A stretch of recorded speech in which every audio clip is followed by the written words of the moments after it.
Let's unpack why Bitcoin is likely the trade after the trade. So the Fed is now set to ease monetary policy at an even faster clip than it already announced. Regional banks are under acute stress, with the KRE Regional Bank ETF falling as much as 7% yesterday on fears about credit quality and balance sheet weakness. The Fed has made it clear time and again that when crisis hits, it will swoop in to protect the banking system, especially regionals, to prevent contagion. Think back to March of 2023. You can see on this chart here, this is when Silicon Valley Bank and First Republic were on the brink.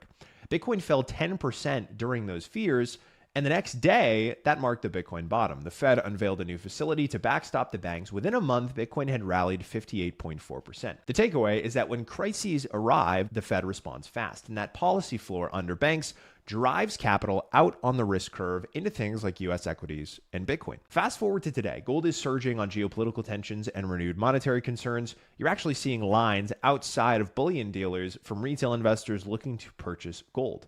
Consensus is that the Fed is easing too little, too late, and the market knows it. Of course, this is not helped by the fact that the government is shut down, and the Fed, a data-dependent organization, has no data to make its decisions. Regional banking stress is now back in focus, and because of these things, the Fed will likely end QT, the reduction of its balance sheet, before the end of this month.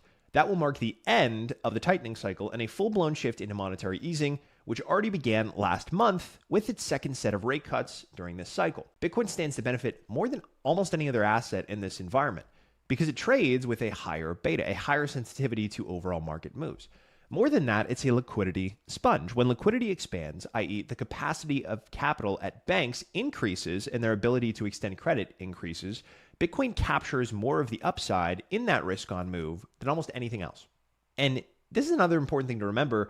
Even as the Fed reduced its balance sheet and raised rates, draining liquidity from the system, Bitcoin still rose from $16,000 to $126,000. Now, with the Fed poised to stop that tightening to avoid a financial crunch, Bitcoin's upside potential only grows. The fog of uncertainty looming over US equities and Bitcoin will likely clear in the coming weeks. And when it does, capital will rotate out of treasuries and gold, two assets that thrive in risk-off conditions. They've had a banner year this year, you can see on that chart, and into higher beta assets like small caps, tech, and Bitcoin. It's all a question of timing.